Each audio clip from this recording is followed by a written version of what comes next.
blah, blah, blah, XRP. We've gone through this before. XRP, it's like from two bull markets ago. You might be right. You might love it forever.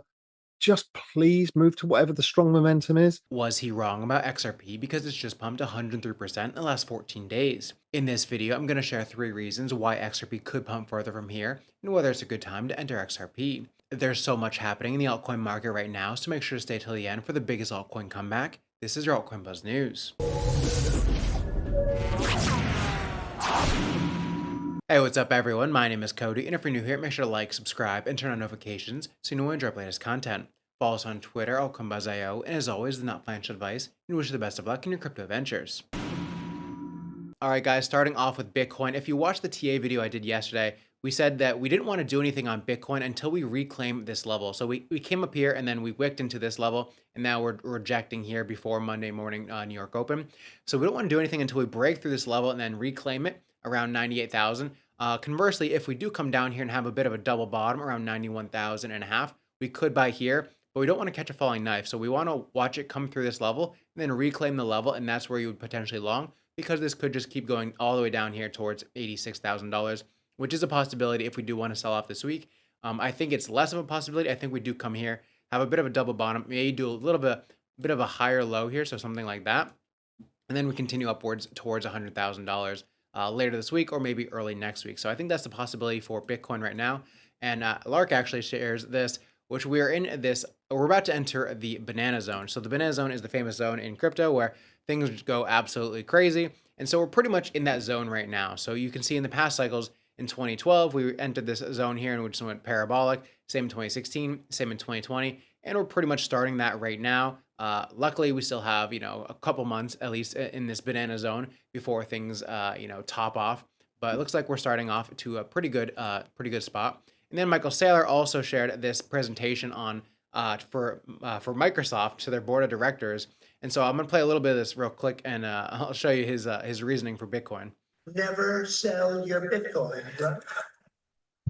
That's why we're entering year 1 of the crypto renaissance. And you have a choice to make. Cling to the past or embrace the future. Divest billions of dollars and slow your growth rate. Invest billions of dollars and accelerate your growth rate. You've surrendered hundreds of billions of dollars of capital over the past 5 years, and you've just amplified the risks that your own shareholders face. If you want to escape that vicious cycle, you're going to need an asset without counterparty risk. If you do that, you'll add hundreds of dollars to the stock price. You can create trillions of dollars of enterprise value. You can strip away risk from your shareholders, and you can prosper on the Bitcoin standard. So do the right thing for the world and adopt Bitcoin. And then moving on, we have Raoul Paul says to avoid old coins like XRP and ADA, but think that he's missing the bigger picture. So I'll play the full video here now that Raoul Paul said. This is from a while ago. Blah, blah, blah, blah, XRP. We've gone through this before. XRP, it's like from two bull markets ago. You might be right. You might love it forever. Just please move to whatever the strong momentum is. I know there's that fear in your head is this time it'll be the big one. You'll get plenty of notification, you get back in, but don't miss the bull market because you're in a narrative of past. I've begged you and begged you, don't do this. And the communities are huge. And I feel like, and I don't want to get attacked by people online for this, but I just feel like you're being done a disservice by being in a cult. Our job is to be mercenaries. We're in the job to make money, not to be a cult. Cults don't make money except for the leaders. Be a mercenary. Lend out your capital to the opportunities that will offer you the best risk-adjusted return. I really hope you're right, but hope is not an investment strategy. Okay? So I'm not trying to insult you. I'm not trying to be rude. Please just understand my heart is coming from a good place. So I do totally understand his reasoning for this. He was saying, if you're holding these coins, because if you look at the XRP chart, I totally understand where he was coming from. if you look at XRP on like the big time frames, this was XRP for years. So if you bought back in 2021, it was basically only down and then sideways from 30 cents to around, 50 cents for the past 2 years. So I understand his reasoning. It's kind of like he was more so talking about opportunity cost. If you've been holding XRP with capital that you could use to buy other things, a lot of other things have done many more multiples in the same time span. So I understand kind of where he's coming from. I understand that he was talking about more so opportunity cost, less so about like how XRP is bad, because I think he doesn't think XRP is bad. He just he thinks there's a bad opportunity cost. But then just yesterday he said, "Dear XRP Jedi Warriors, you were right. I was wrong. Well done. Well done. Dinosaurs still roam the earth. I just want everyone to make money, and you guys have walked through hell to get here. I still own some XRP from the delisting, but you guys, girls, deserve everything." So basically, he was saying I was wrong. XRP obviously has done huge moves. It's done like 350% in the last month. So it's done big numbers. But I do understand where he was coming from earlier, where it's like if you held this entire time, you probably could have put that money to better use. But it is good that it is finally coming back, and XRP has been having some big news recently. So XRP overtook Tether to become the world's #3 crypto. So it was Bitcoin, ETH, and XRP, which is like what it was in 2017. So it's like a deja vu. So XRP's price shot up 30% in the past 24 hours to $2.46. Actually, on some exchanges, it was like $2.50. And over the last month, it skyrocketed by over 350%. So what is lighting the fire under XRP? Well, experts say the buzz started when news broke that the New York Department of Financial Services might soon approve Ripple's RLUSD stablecoin. And according to Fox News report, says that December 4th could be the launch date for RLUSD, which is in 2 days from now.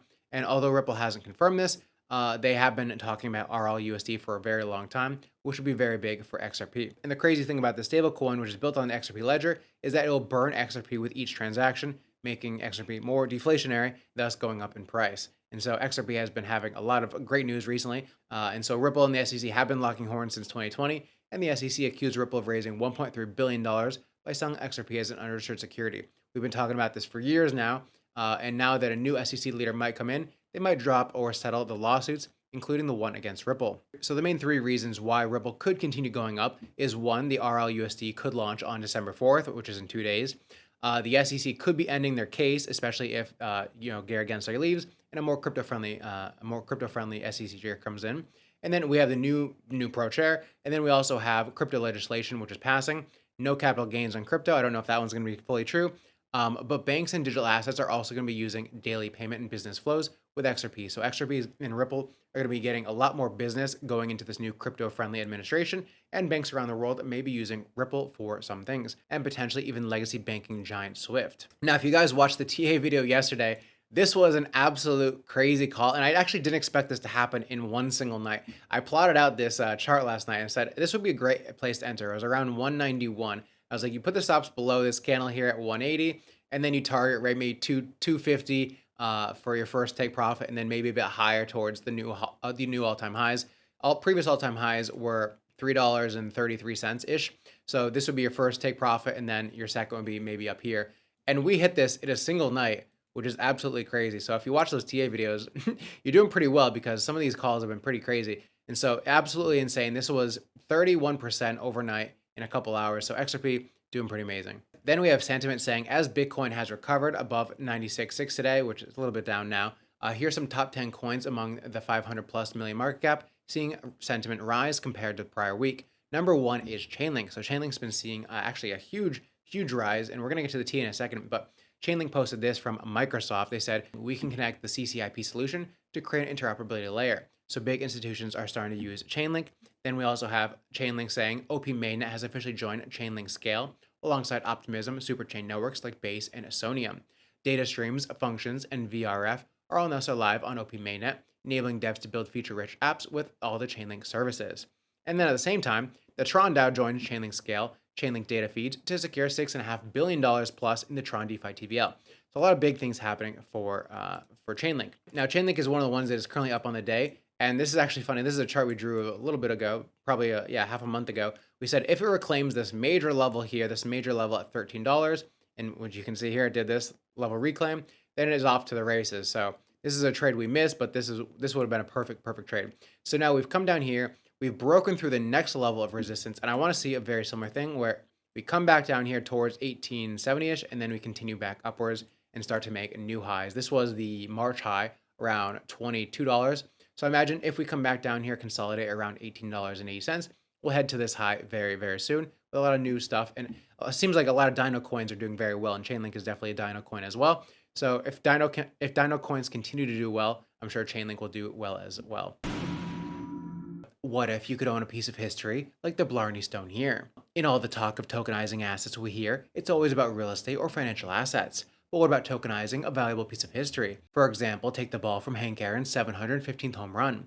How much would that be worth? Now with Game 5 ball, you can own a piece of sports history. The piece of sports history available here is the Game 5 ball from the 1991 NBA Championship. It was when the Bulls beat Magic Johnson and the Lakers 4-1. It was the beginning of Michael Jordan's bull run through the 90s. It's also one of the most dominant dynasties in the history of sports. And the NBA Hall of Famer Scottie Pippen, who is a crypto fan and owner of the Game 5 ball, is tokenizing it to give you a chance to own a piece of sports history. With Pippen's ball token, you get to own a piece of the winning game ball that started it all for Jordan, Pippen, and the Bulls. The ball token is available on Uniswap for Ethereum, so check out ball and the Game 5 ball today with the link down below.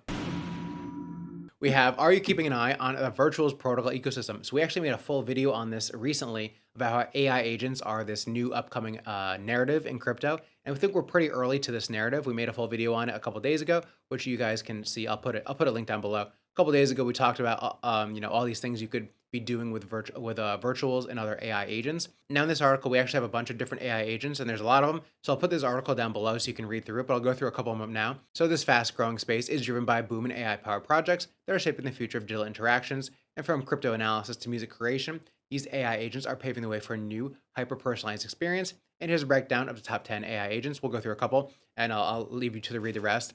We first have AI XBT, which is a powerful tool for anyone who follows crypto on X.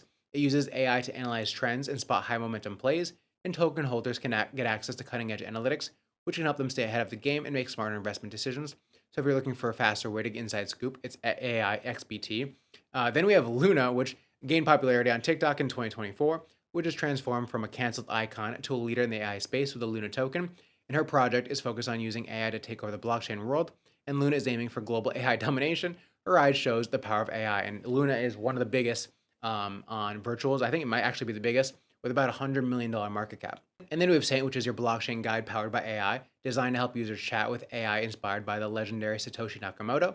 It offers seamless access to on-chain and crypto insights, allowing users to stay informed and make decisions based on expert knowledge. It's like having a crypto mentor right in your fingertips. And then last for today, we have Sequoia, which focuses on nurturing emerging AI talent through seed investments and mentorship. This AI venture agent is inspired by sustainable growth principles, and this will help the next generation of AI innovators to thrive and grow. If you're looking to invest in the future of AI, Sequoia is one to watch. So I'll leave this article link down below for you guys to watch, and also this video, which we made a couple days ago, for you to watch as well.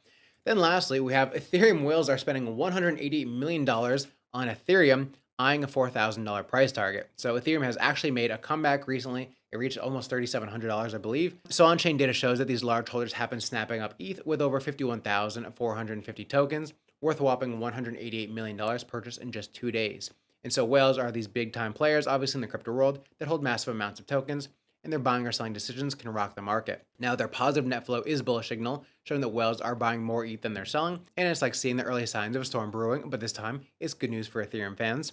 And so it's not just whales driving it. Retail investors are also showing more interest in ETH, adding fuel to the fire, and data from CryptoQuant highlights the rise in Coinbase Premium Index. And this index tracks the price difference of ETH USD on Coinbase and on Binance. And a positive reading means US investors are buying ETH more than selling, a trend that is gaining steam. And so if the momentum continues, the increased demand from both whales and retail investors could send ETH's price higher towards $4,000.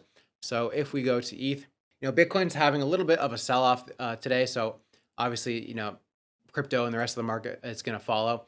We did expect ETH to come down toward this order block here between $35 and $3,600. So if Bitcoin does retest $91,000, I could see us coming back down to this next blue box at around $3,300. If we go lower towards $85,000, $86,000 on Bitcoin, I could see us retest around $3,080 around here. So these are the next levels that you want to watch for. If we do break through this, so if you start to see us break through this level here, if we go underneath 3,530, you probably want to cut your longs if you're long Ethereum, because we're probably dropping all the way back down here to this level. And if this level doesn't hold, then we're probably dropping back down to this level. So you just want to watch these levels, mark these out on your charts for Ethereum if you're one who is longing Ethereum. I do think Bitcoin is likely to drop down towards $91,000. So Ethereum is probably going to go at least towards $3,300 as well.